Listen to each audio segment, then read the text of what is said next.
Você sabia que o conhecimento científico está mais presente na nossa vida do que imaginamos? Mas para começar, o que é o conhecimento científico? É basicamente o conhecimento que vem por meio de fatos com comprovação científica.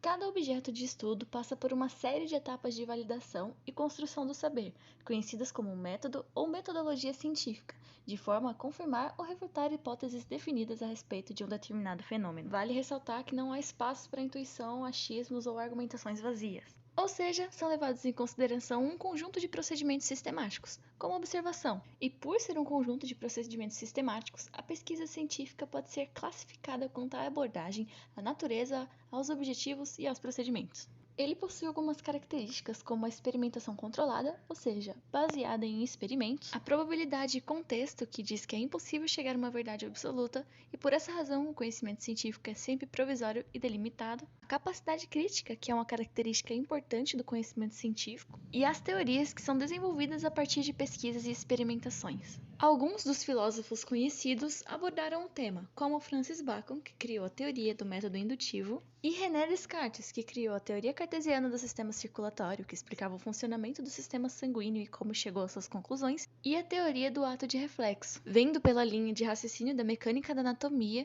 onde ele observava alguns robôs e seus movimentos realizados através de canos por onde passava água sob pressão, concluindo assim que o ser humano é algo muito mais complexo do que movimentos, podendo executar ações independentemente da sua vontade. Podemos citar também Karl Popper, Theodor Adorno, Bertrand Russell e Ludwig Wittgenstein.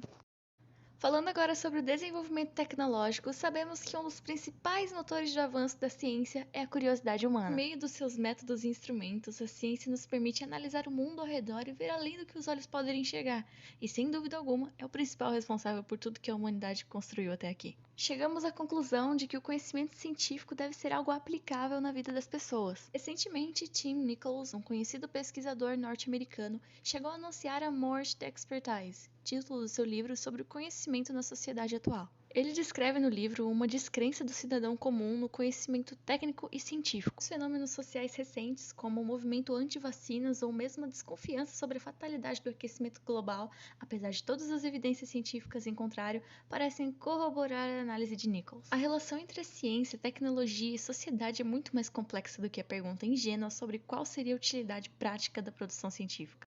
Ela passa por uma série de questões, tais como de que forma a ciência e as tecnologias afetam a qualidade de vida das pessoas e como fazer com que os seus efeitos sejam os melhores possíveis. Por isso, atualmente existe uma dificuldade de convencer as pessoas, mesmo quando há ampla evidência científica de um determinado assunto. Isso acaba passando para a comunidade científica, que precisa saber como se relacionar com o público para que ele entenda o papel da ciência. Tá, mas o que o conhecimento científico ajuda no nosso dia a dia? Ele é útil para uma série de coisas, como novas aplicações, novas descobertas científicas e aplicações potenciais para motivar novas pesquisas científicas, como a descoberta da penicilina, que se deu de forma acidental pelo médico escocês Alexander Fleming em 1928. Ele estava pesquisando sobre substâncias capazes de combater bactérias em feridas, em especial analisando Staphylococcus aureus, e acabou esquecendo seu material sobre a mesa enquanto saía de férias. Ao retornar, observou que suas culturas estavam contaminadas por mofo e que nos locais onde viu fungo existiam halos transparentes em torno deles, indicando que este poderia conter alguma substância bactericida. Identificou então que pertencia ao gênero Penicillium, e que esse fornecia uma substância capaz de eliminar várias bactérias, como os estafilococos, responsáveis pela manifestação de doenças tanto comuns quanto os graves. Logo após seu surgimento, foi extremamente importante no tratamento de doenças infecciosas desencadeadas por ferimentos. Ela foi utilizada, por exemplo, para tratar soldados feridos na Segunda Guerra Mundial. E agora, a ciência é considerada por muitos estudiosos a mais antiga e a fonte de conhecimentos e questionamentos para o surgimento dos demais saberes. A astronomia é a ciência que estuda o universo desde sua origem e formação aos astros que compõem e os fenômenos que nele ocorrem. A astronomia originou-se a partir da observação dos astros e de seu efeito no cotidiano do ser humano, que desde a pré-história vem utilizando o conhecimento astronômico acumulado durante o tempo para desenvolver as atividades humanas.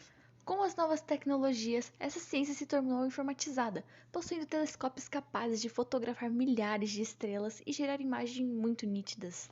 E o conhecimento científico é relacionado a assuntos específicos da astronomia, como os quais são compartilhados pela comunidade científica e aceita pelo menos provisoriamente como a fundamentação científica. Sendo assim, a astronomia atualmente é uma ciência bastante consolidada no mundo contemporâneo, pois o espaço sempre despertou muito interesse e a tecnologia atual favorece a busca de conhecimento sobre ele. O que é o conhecimento científico, então, se não tudo que nós conhecemos?